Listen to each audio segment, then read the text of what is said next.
Bismillahir Rahmanir Rahim. Alhamdulillahi Rabbil Alameen. Wal aqibatu lil muttaqeen.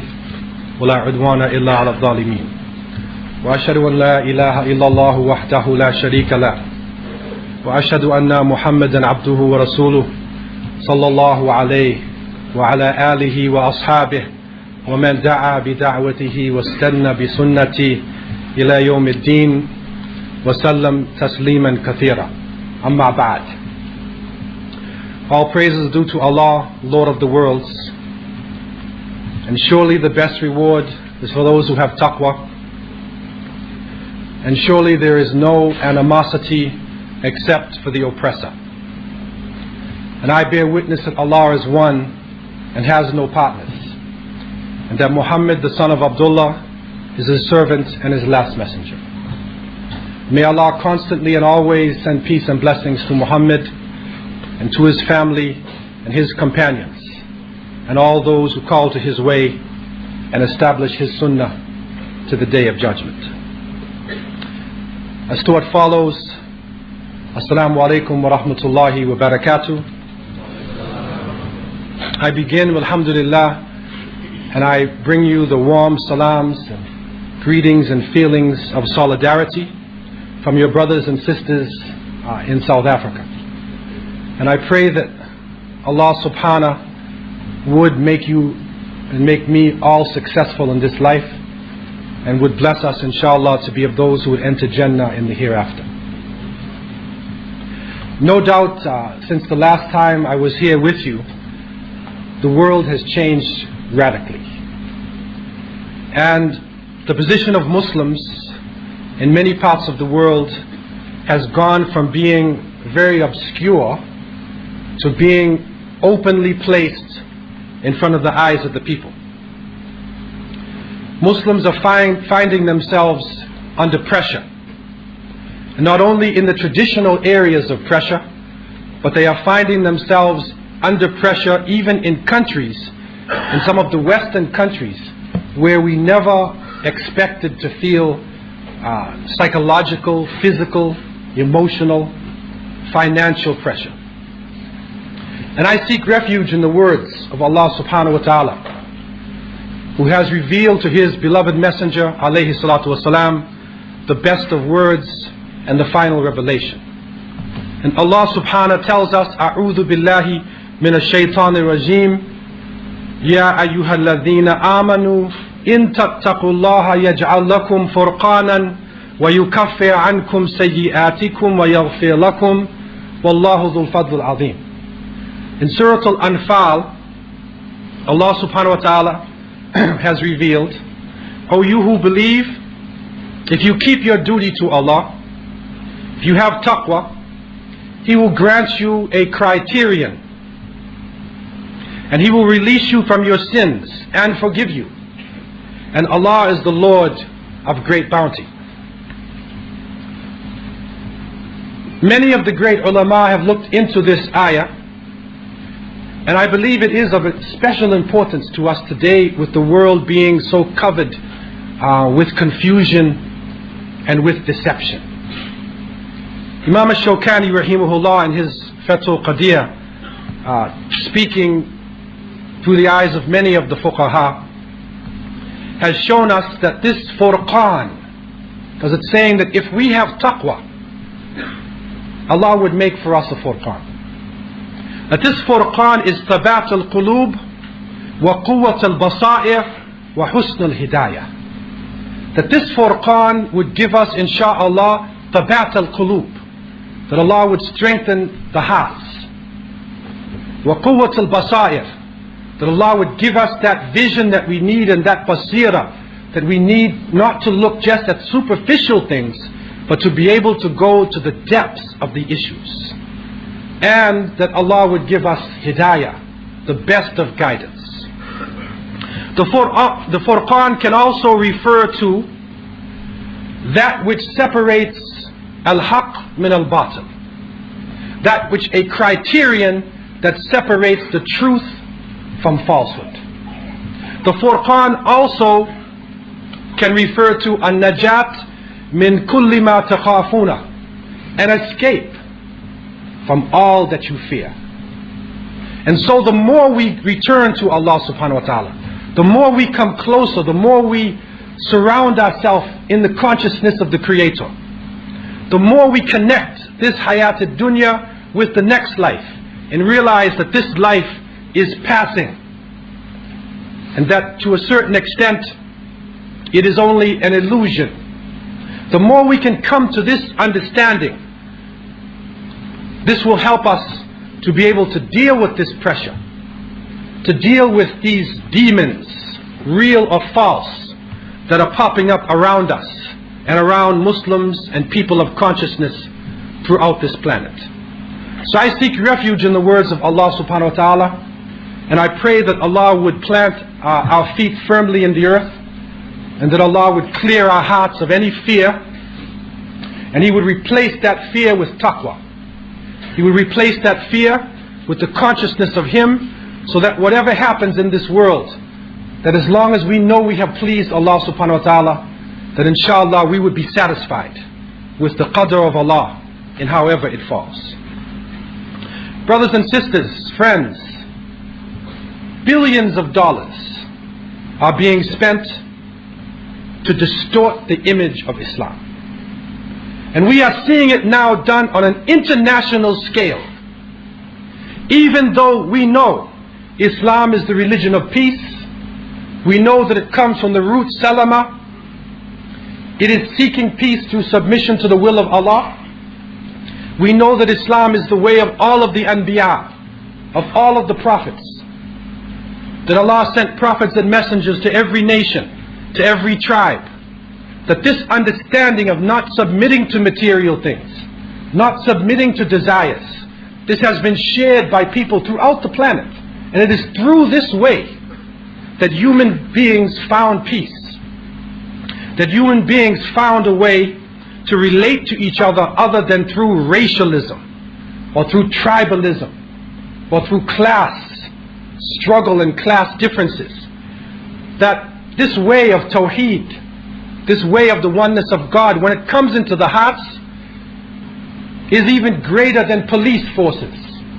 There is no security higher than the security of the hearts. And if the hearts of human beings are brought close, and we understand our relationship with the Creator of the heavens and the earth, then there would be no need for secret police. There would be no need for these task forces that are put together in order to control people. But Allah knows best that there are people who do not want this, who have another agenda. And so millions and billions are being spent through the airwaves, in the media, in the educational systems, to try to distort the image of Islam. And while this negative image is being carried out and shown for Muslims, horrific crimes are coming about in our community. And we have seen horrific scenes coming out of Bosnia-Herzegovina, horrific scenes from Kosovo and Chechnya, and now we are seeing murder on a wide scale happening in India, terrible murders without justice in the land. And we are now witnessing, and the whole human population witnesses Janine, and witnesses naked aggression, and people being killed and crushed and bleeding to death in front of the media. And the information is beamed around the world, and yet people are not responding. And it is not all the time because of the size of the army in any of the illegal materialist states, but in many cases there is a type of deception. There is something happening in the human family where individuals have the capability of creating illusions, of deluding people, so that even when they see what is true, they can't believe it, or they're not sure whether it's true or not true.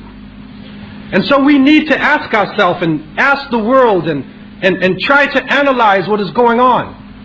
What did we do as a nation? Because we pray? Because we believe in one God? Because we fast? Because we don't want to judge people based on their color? Is this the reason why they are trying to punish us?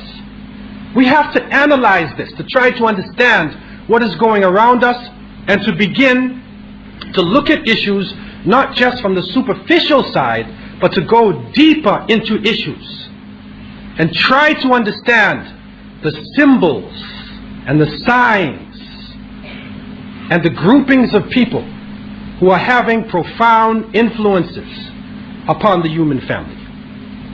We need to look in the Quran not only for superficial guidance, but we need to believe that the Quran gives us historical precedents, that it shows us incidents that have happened in history, not just as asatir al-awwaleen, not just of stories and fables of those who came before us, but it shows us this for guidance, for understanding about what is happening today. And we need to begin to look at these incidents that have happened, to study what happened to the Anbiya alayhimus salam, and to try to see how it relates to us in our own lives. In the oft-repeated story of Musa alayhi salam and Fir'aun, the Pharaoh of Egypt, we see one of the great historical precedents that was set in the Quran itself. And when Bani Israel started to get powerful, and the information of Musa alayhi salam came to the upper class ruling councils within Egypt, they came to the Pharaoh. They came to their leader and they said, what will you do about them? You must have some kind of plan. You must have some way to stop this insurrection going on in the house of Egypt. And the Pharaoh answered, and it is enshrined in Surah Al-A'raf in verse 127 and in many places in the Quran, قَالَ سَنُقَتِّلُ أَبْنَاءَهُمْ وَنَسْتَحْيِي نِسَاءَهُمْ وَإِنَّا فَوْقَهُمْ قَاهِرُونَ.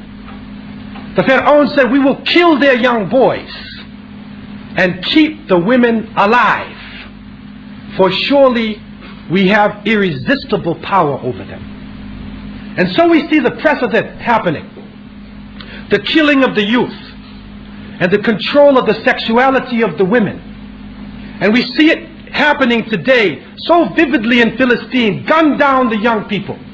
If you don't kill them, shoot them in their knees, maim them, destroy their minds, destroy their bodies, let them drink coke, let them be filled with drugs, fill their mind with confusion, so they will never be able to stand up against the oppression that is happening in the land. Control the sexuality of the women and make them think more about their own bodies, more about pleasing people with their physical self, so they won't have time to raise children who would stand up against evil.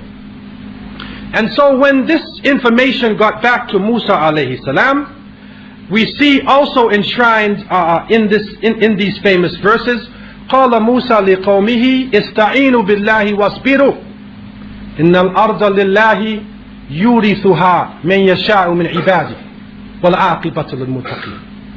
Musa alayhi salam said to his people, seek your help from Allah and have patience. Surely this earth belongs to Allah, and He will give it to whom He pleases from His servants, from His worshippers. And the best reward in the hereafter, the best reward is for those who have taqwa. So Musa alayhi salam did not talk about numbers. He did not talk about weapons. But he spoke about something on the inside. وَالْعَاقِبَةُ لِلْمُتَّقِينَ. He spoke about taqwa. And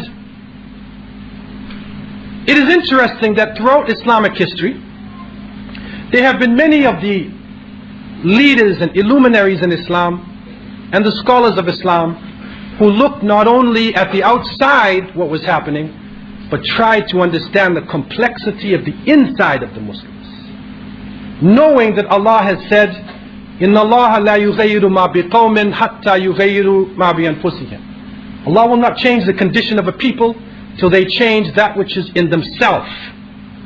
Do not change it to the positive until they change that which is in themselves. And in other interpretations, if they are going positive and they change themselves into negative, then Allah will punish them. So either way that you look at it, change will not come about. We cry for change. We make dua. We cry in our masajid. We cry in our houses. But Allah will not change us until we change that which is in ourselves. And so we need to begin to look inside. Taqwa, we know, is a combination of factors. Mainly al-khawf wal-raja. It is a combination of fear and of hope. And fear and hope are stimuli. They are things that call you to action, that push you to action. And one of the great scholars of Islam, Ibn Qudama al-Maqdisi rahimahullah, in his Minhaj al-Qasideen, there is Ibn al-Qayyim rahimahullah, many of the scholars tried to understand these terminologies in a deeper way. But in this particular text, the scholar tells us, al-khawf wal-raja sa'iqani yab'athani ala al-amal wa ma la yab'ath ala al-amal fahuwa ghurur. He said that fear and hope are two stimuli. They stimulate you to action. And that which does not stimulate you to action, it is deception. Fear makes you run from something. When you hope in something, you move towards it. So you are actively involved. But the issue of deception, one of the big issues in deception, is when we are stagnated. When we are looking good, when our numbers look large, but it has no impact. And people have looked at the Muslim world and they said, you know, you have everything, and you have money, you have leadership, you have armies, you have strategic position, you have everything, and it's like a beautiful vehicle that is standing there looking good, but there's no petrol in it. He's in his Lamborghini and he's ready to drive, and everybody's sitting at the stoplight and they're waiting for him to go, and they look at him and the light turns green, and he's looking good and he's going nowhere. But he's looking good. He's looking like he's going to win the race. So this is what we need to consider about ourselves. Because the body of Islam, to a great extent, has all the potential to set the stage for this century, to govern over the peoples of the earth. But yet some type of ghurur is happening now.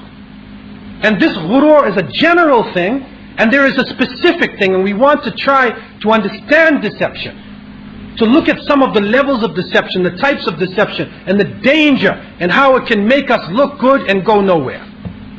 In looking at deception, there are many different meanings for this term. Some of the meanings translated into English could be illusion, or delusion, or conceit. It also could mean danger, and it could also mean vanities, or it could mean the shaitan, wal-iyadu billah.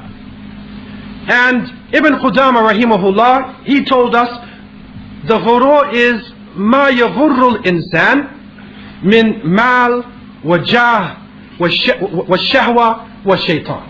Anything that deceives the person, whether it's the wealth, whether it is your position, whether it is desires, or whether it is the shaitan himself, wal-iyadu billah.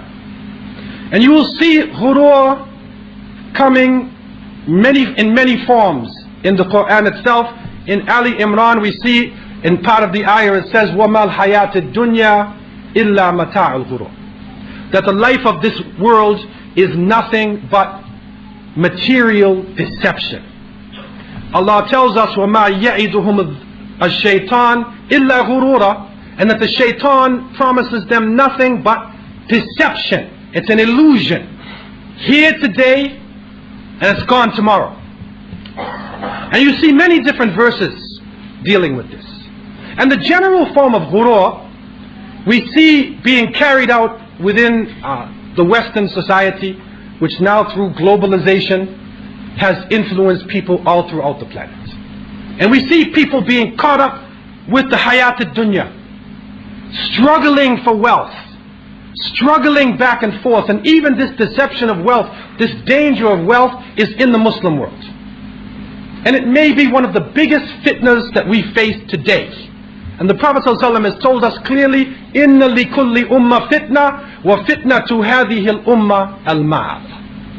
Every nation has a trial, has a temptation, and the trial and temptation of this nation is wealth. But the general form of ghurur we need to try to understand. So there is a form of ghurur that happens to people, and it is really carried out. You really see an extreme version of this that comes about with casinos and with gambling. Because this is where you see the raw nature of people coming out.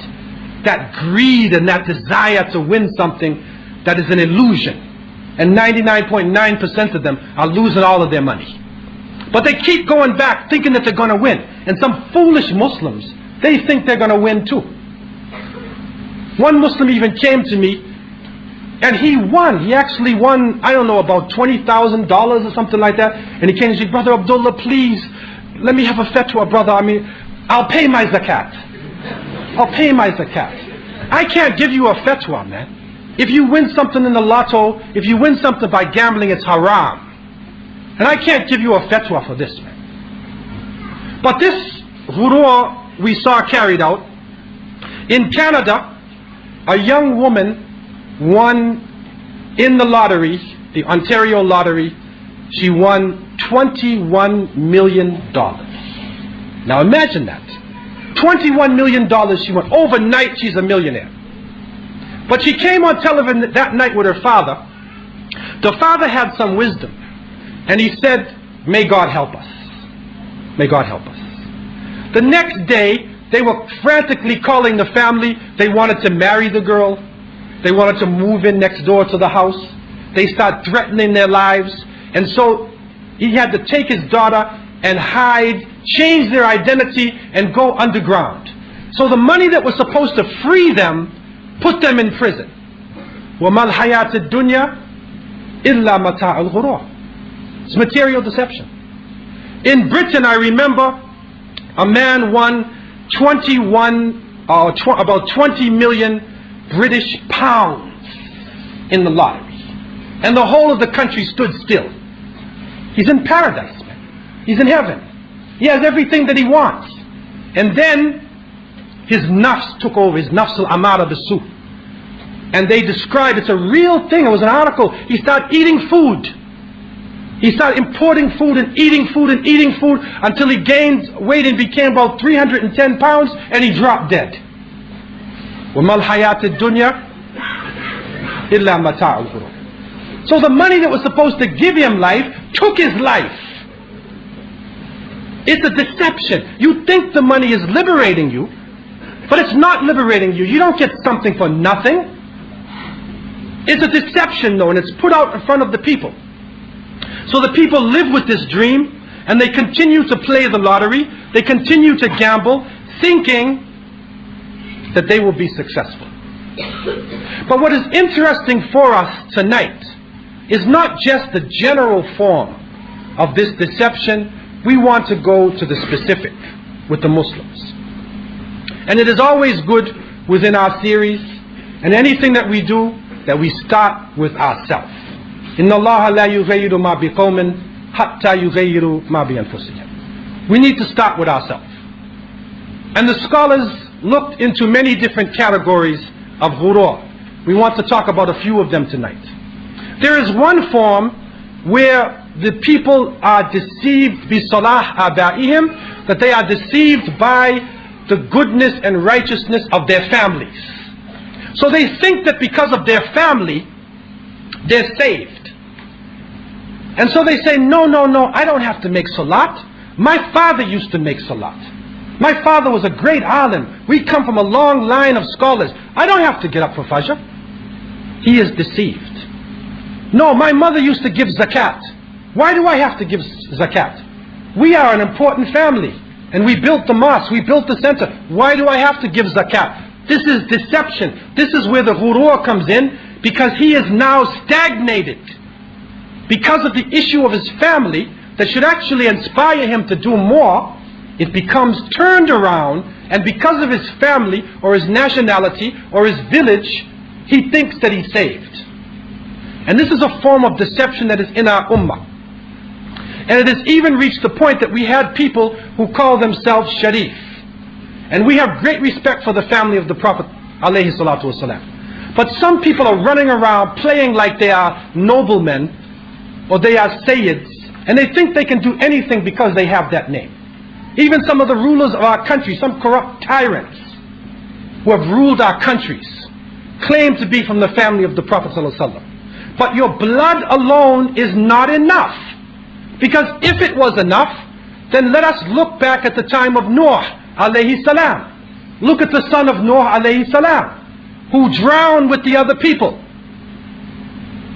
Look at the wife of Lut alayhi salam. Look at many of the Anbiya, and you will see that some of their parents, even though they were prophets, some of their parents are in hellfire. And if you look at Banu Hashim, you will see that Abu Lahab, the father of the flames, is Hashimi. He has the royal blood, but he is burning in hell. And his name will be now on the lips of Muslims to the day of judgment, even though he's Sharif, if you want to go by blood. And so the family is one way that a person could be confused. Another form of ghurur also comes in when the person has, the Muslim has hasanat and sayyi'at. He has ta'at and ma'asi. So he has good deeds and he thinks, well, I have a lot of good deeds. So even though his bad deeds might be more than the good deeds, he is deceived by the shaitan, wa iyadu billah. He is deceived, and he thinks that because he has these good deeds, he doesn't have to worry about the other ones. He doesn't need to make tawbah. Or he'll wait 30 years and then he'll make his tawbah. He is being deceived. In some cases, he gets up in the morning and he makes istighfar 100 times. And he starts counting his barakah. Or he goes in the mosque and then he makes istighfar at a certain time of day, and he says, no, it's 27 times 1,000 times 6 times this, and he gets his calculator and he's counting his hasanat. Right? So by 9 o'clock in the morning, he's already in Jannah. The rest of the day, he's cursing, he's backbiting, he's scandalizing, he's calling the imam names and trying to scandalize this organization and talk about that organization. But he thinks that because he made istighfar 100 times, that he's free, he's saved. He is deceived. He does not know that the Prophet ﷺ has said, La yadkhulul jannah namam, that the person carrying scandal will not enter paradise. He should never forget that.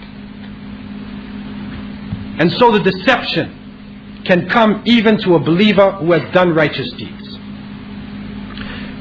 But they took it a step further. Even the ulama can be deceived. And we are living in the time when many of the ulama, many of the so-called scholars, that the knowledge is actually not being given out in the proper way. That the knowledge could actually end up being on any person. It could be a curse on them Yawm al-Qiyamah. And so the scholar can also be deceived, as we have found from the great scholars, when the scholar, he knows about ghurur. He can tell you the ayah. He can explain it to you. But he thinks that because he's a sheikh, it doesn't apply to him. It only applies to the awam. It only applies to the general people.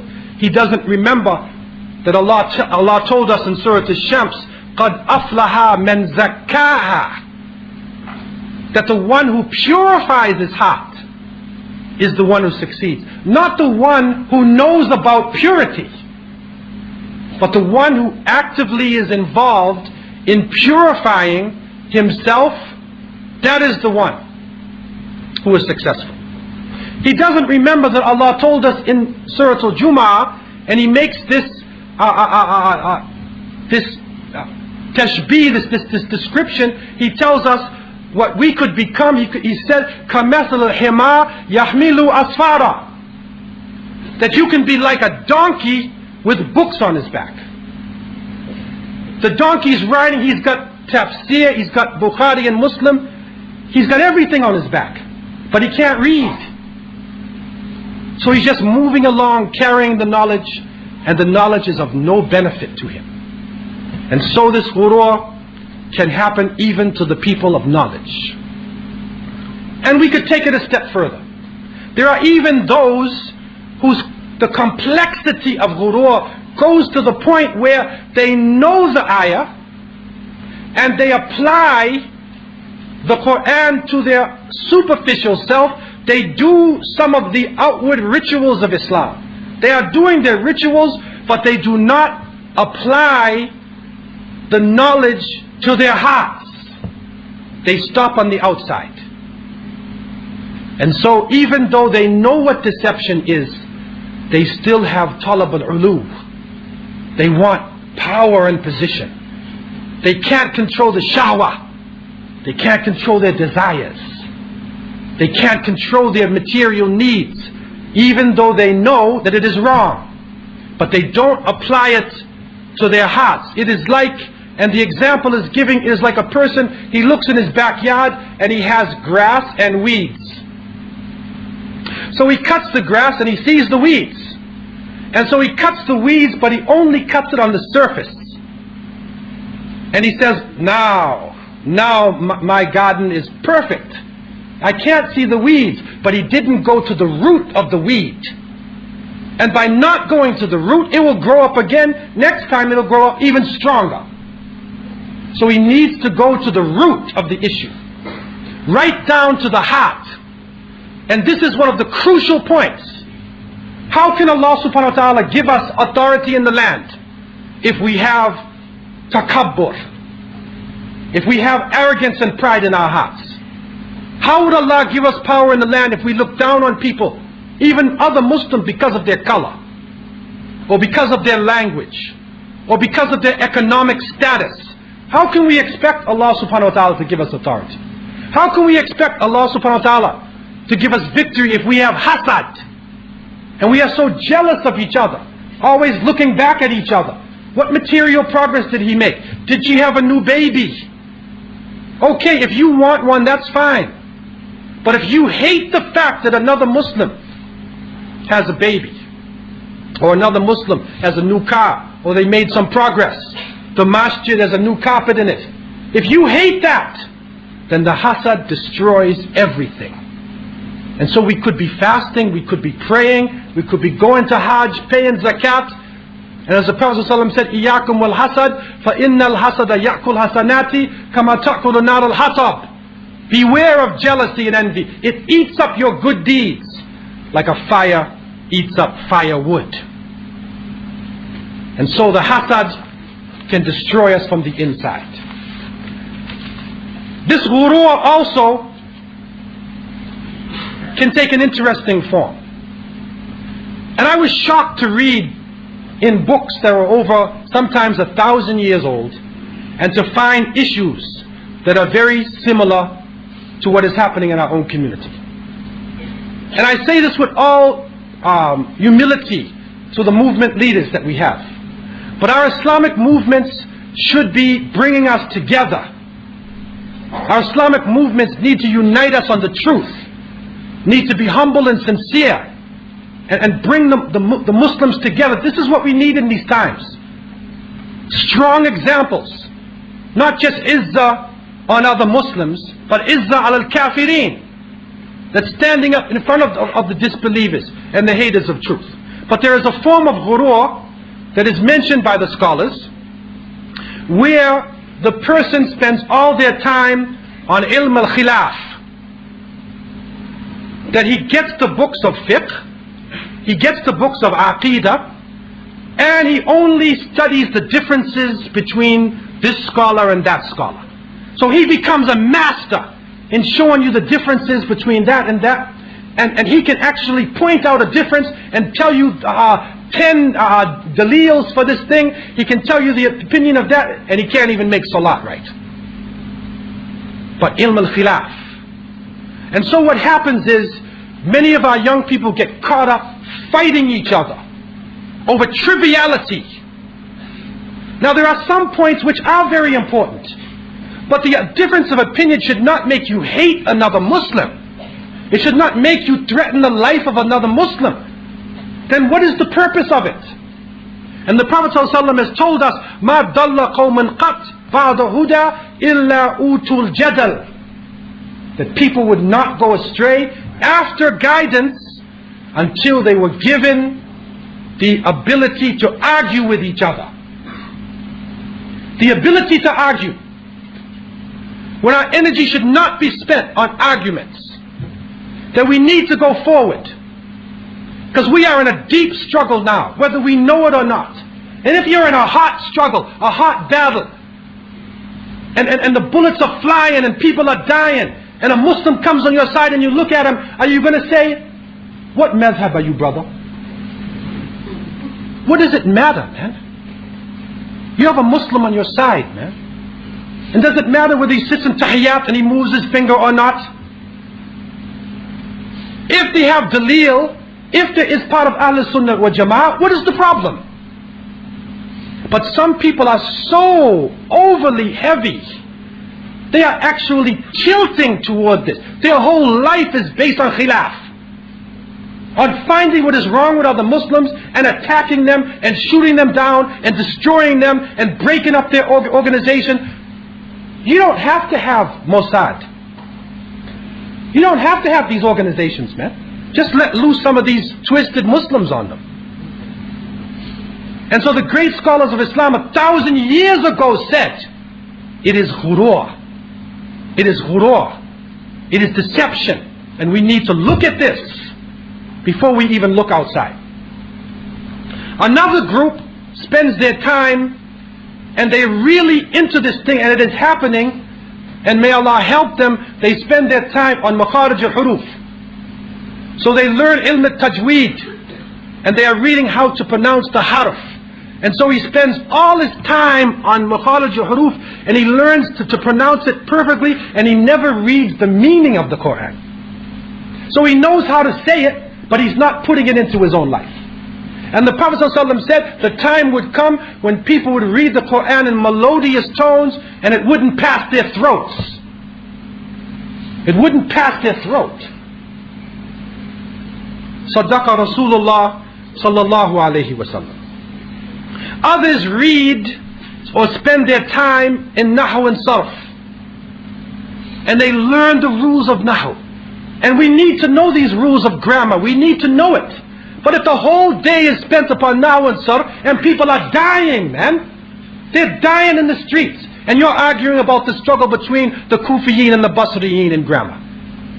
People are dying in the streets.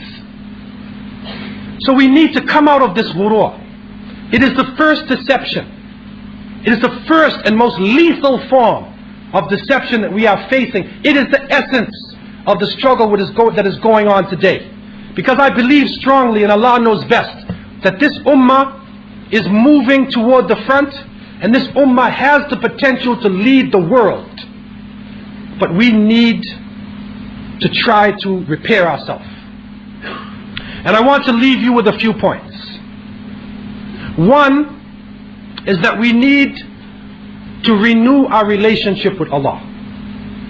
We need to renew our relationship constantly, and to try to humble ourselves in front of the Creator of the heavens and the earth, and to try to build up the taqwa, that our consciousness of Allah will not be only when we are in lectures or only when we are around other Muslims, that even if we are by ourselves, even if we are downtown and the time comes for salat, we look for a place to make salat. Even if we're downtown in the mall,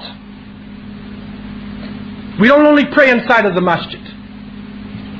And so we need to build that taqwa inside of ourselves. We also need to seek authentic Islamic knowledge, to try to base our understandings upon the great Salaf of this ummah, who have given us authentic guidance, and not to necessarily base our lives upon dreams.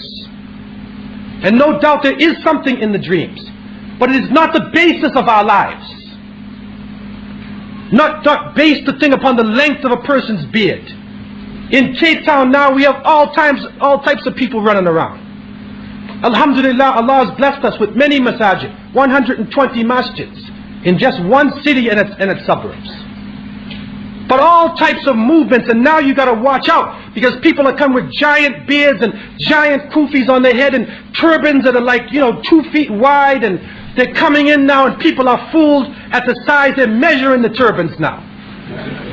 Who's got the biggest one?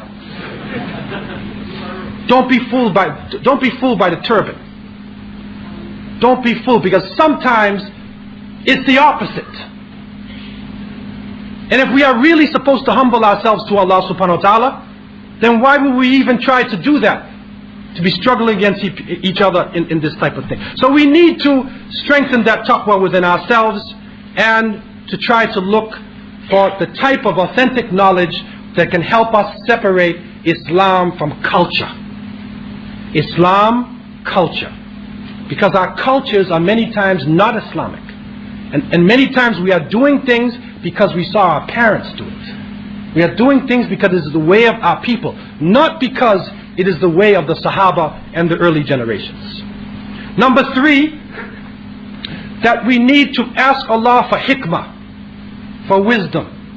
And surely in these times, it is that hikmah, that balance, that tawazun that we need in these times, because one of the dangers in our ummah, again in deception, is to go to extremes.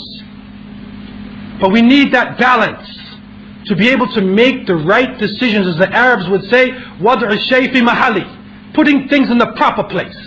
لِكُلِّ مَقَامٍ مَقَالٍ, for every situation you're in, there is the right thing to say. It's like a doctor.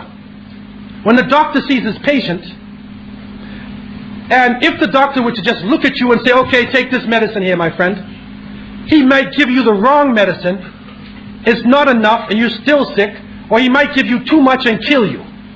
But no, he takes your temperature, he takes your weight, he asks you about your history, he feels your pulse, right? And after he gathers this information now, along with his knowledge of medicine, then he makes his decision. That's the hikmah. So we shouldn't be going into situations where we don't know the circumstances around us. That you need to have patience to relax, and to go into the situations, with the sabr, and with basira now. Look at everything. Try to look through the lines. Don't just judge people on zahir. Don't just judge on the superficial things that we see. So we need to ask and pray to Allah for the hikmah. Next, we need to focus more on Islamic character, on mu'amalat. And for a long time we focused on ibadat. We focused on how to make salat, how to pay zakat, how to fast, how to make hajj. And definitely that is the basis. But now there is a great need for Islamic character. Because we are under the spotlight.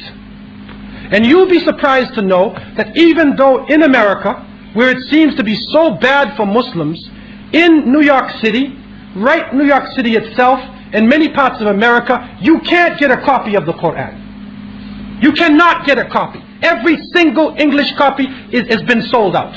In Brazil, I received message, every Portuguese translation of the Quran in Brazil has been sold out.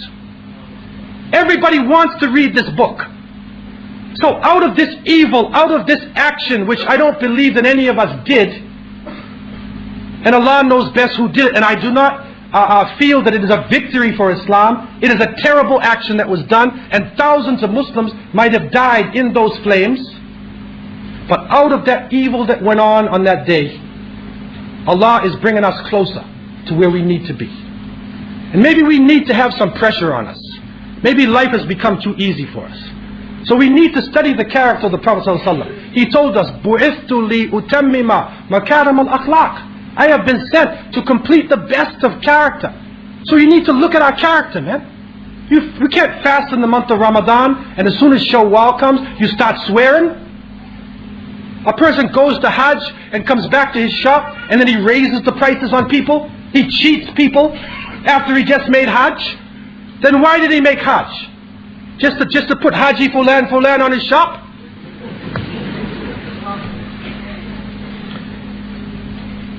Number 5, we need to strive for unity. How many times has Allah told us, وَاعْتَصِمُوا بِحَبْلِ اللَّهِ جَمِيعًا وَلَا تَفَرَّقُوا, ordered us to hold on to the rope of Allah together. Don't be divided. How many places we've been told this? So we need to work for unity. In the same way that many Jamaats work for disunity. Work to show khilaf. We need to now do work to come together with other Muslims. And to love and appreciate the people of the Qibla. And the great fuqaha of Islam, if they had a difference of opinion with each other, they would give nasiha politely and they would make dua for that person. They would make dua for the person and not curse the person and scandalize their name. So we need to work towards seeking this unity in the ranks of the believers. Number 6, we need to have a positive approach. A positive approach. Not a negative approach. It seems difficult, no doubt. And in the battle of the Khandaq, you can recall that the armies of the Ahzab were coming from Mecca to surround the Muslims, to destroy the Muslims. And they were digging a trench. And they came to a stone, they couldn't break it. They asked Rasulullah ﷺ, and he came and he hit the stone, and he saw a flash and he said, I see the empires of Persia opening up. The empires of Rome are opening up. And imagine they're saying like, empires of Rome and Persia, we're about to be attacked by almost 20,000 wild Bedouins. But see how positive he was? In the most difficult circumstances, the greater picture, the ultimate goal, and not just caught up on the pain of the present. So we need to have a positive approach. As the Prophet ﷺ would say, يَسِّرُوا وَلَا تُعَسِّرُوا بَشِّرُوا وَلَا تُنَفِّرُوا. Make things easy, don't make it difficult. Call people to Islam. Don't drive them away. And lastly, I believe that now is the time that we need to go public. Not to hide. That we need to come out in the schools, in the universities, in any possible way and explain the beautiful aspects of Islam. And distance Islam from any confusion coming out of our ummah. Distance Islam and show the lies that are coming out of Hollywood and the lies that are coming on the media. Because surely the ultimate goal is Allah, and surely Allah is the one who will decide who will rule this earth. As Musa alayhi salam said very clearly, Ista'inu billahi wasbiru innal arda lillahi yurithuha man yasha'u min ibadi. Seek your help from Allah and have patience. Surely this earth belongs to Allah, and He will give it to whom He pleases from His servants, His worshippers, and the best reward is for those who have taqwa. أقول قولي هذا وأستغفر الله لي ولكم والسلام عليكم ورحمة الله وبركاته.